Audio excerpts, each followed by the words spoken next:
Welcome to masteringinlogic.com's quick tips, no nonsense random tips that I think you might find useful. Maybe. So in this episode, which is part 2 of a 2-part series, we're looking at the ESP. In part 1, I talked about creating kicks, snares and hi-hats, how the ESP can actually be a great resource for creating percussion and percussive sounds. In this episode, we're going to look at creating a bass part, keys and leads, which you heard from episode 1. If you haven't checked out episode 1, I highly recommend you go and check it out now and then come back and watch this one. Or you can watch this one and check out the other one. Doesn't really matter. It's entirely up to you. Anyway, the whole idea here is the ESP is often an overlooked plugin.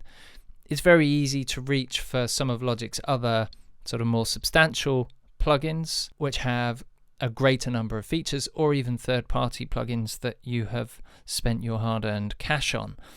But the ESP is actually quite a powerful plugin and can create a number of different sounds. So let's take a look at what we're going to do today. So I'm going to play in solo the bass, keys and lead, so you can just hear the 3 different sounds that can be created with the ESP. Of course, there are a whole multitude of sounds that you can create, but this is just a few options to give you food for thought. And then I'll unsolo this and you can hear the drum sounds as well.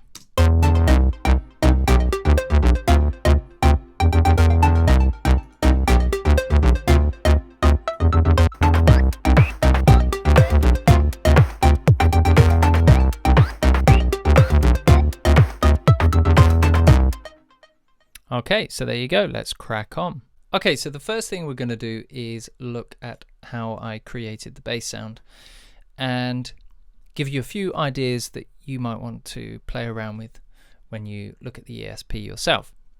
On this left-hand side, you can see there's 3 instances of the ESP. You've got the bass and keys and then the lead sound, and then here in the middle of the screen is kind of like the demo track where I'll show you what I did. So let's start with the bass.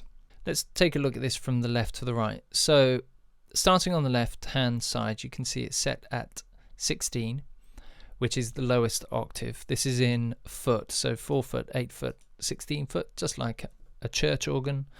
The longer the pipe, the lower the pitch.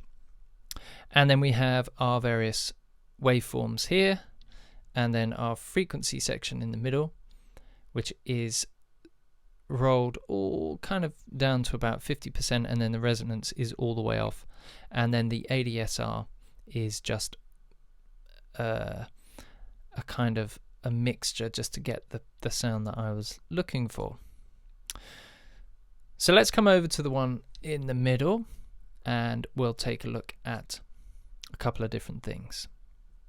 So the first thing I want to talk about is the various different waveforms that you have here. If I bring the frequency all the way up, now what I want you to notice is that each waveform has a slightly different sound to it, obviously, hence why we have these sliders in the first place. Triangles will always give you a nice, rich, warm, bassy sound. Sawtooths tend to be a lot more gnarly. They'll be a little bit more aggressive, but at the same time they'll be thinner. So you wouldn't necessarily want to, you can, but you wouldn't necessarily always just use a sawtooth, just purely for your bass sound, especially a sub bass or something like that. It's got too much richness in it. You could bring the frequency dial down to give it more sub that way. That's one option that you could do. Then our rectangle wave again has a nice combination here of upper frequency harmonics to give it a bit of edge and bite, but also you can hear there's a nice warmth to it. The 2 sliders to the left, the rectangles here, are rectangle waves but an octave down and then a second octave down.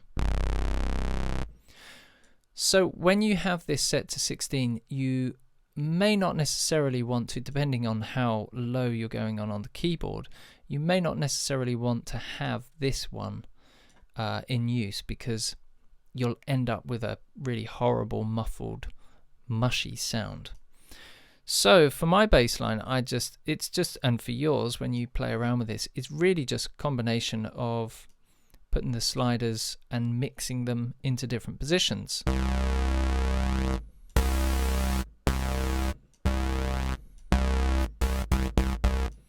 To create the sound that you want. Now, one thing I did with my bass sound, which is often a good tip, is to bring the frequency down slightly. And what this will do is it will help you to allow your bass line to sit in the mix a touch better, because then other instruments can sit above this frequency range that you have set here and the bass won't get in the way. Of course, I'm generalizing here. You may have a mix where this sounds perfect, but for this demo, this is exactly what I'm doing here. I set the wah very slightly with relatively sort of brisk speed.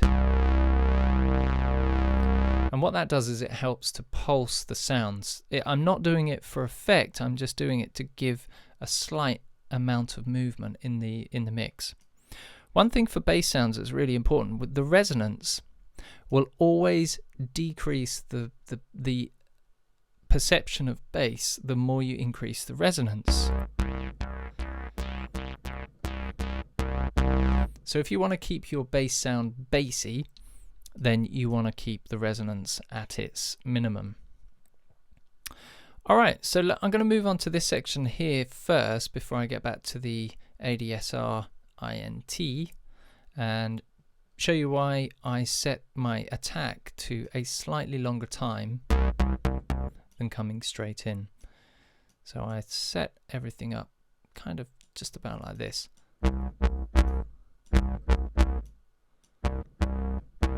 Okay, so I wanted to create something that had just a tiny bit of ramping up on the attack, but at the same time I didn't want the attack to come in too quick because I wanted the transient to be out of the way of the kick drum, hence the reason why the attack is increased slightly.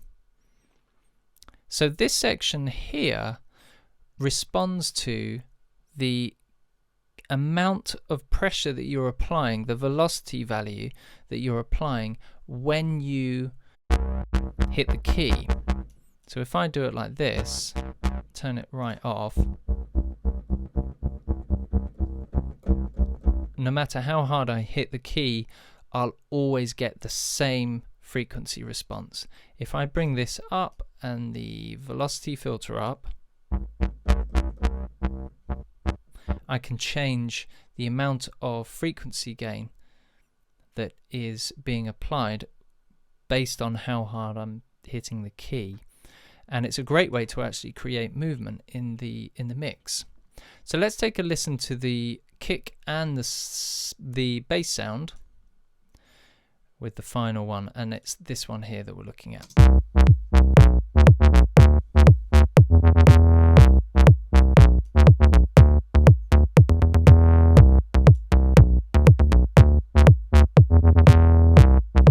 So you see there when I bring the attack down, it's kind of hitting with the kick just a touch too much. Just increasing it slightly allows the kick to come through first and then the bass afterwards, but you don't lose the richness of the bass by increasing the attack.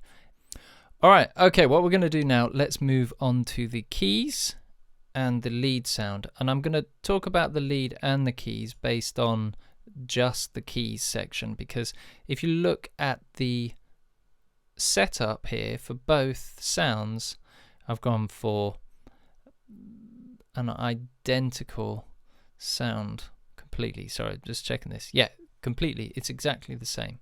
So my lead sound and key sound are identical. It's just that, you know, obviously I've pitched them in different places and they're doing different things. So to create my keys sound, again, it's just a combination of using different sounds. I've gone for a different pitch this time. The rectangle and triangle waves are in a different position. So I get a nice sound there. The octaves have been completely taken out and the noise was brought up,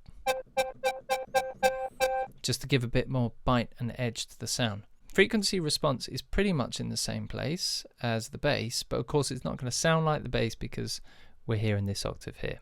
Okay, so now let's take a look at the ADSR section, and this part of the sound that I created, I wanted the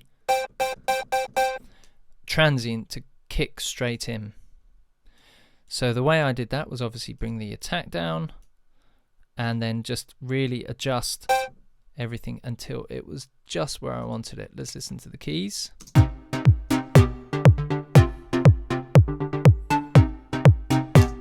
Now, one thing that makes that sound have a bit more movement is, just like with the bass, is the velocity filter, allowing the ADSR and velocity filter to interact together. So the harder I hit the keys, the more frequency filtering is applied, the harder I hit the key as we go. The other thing that I've done is added a bit more velocity volume, which again allows some more dynamics to come through as I'm playing the part.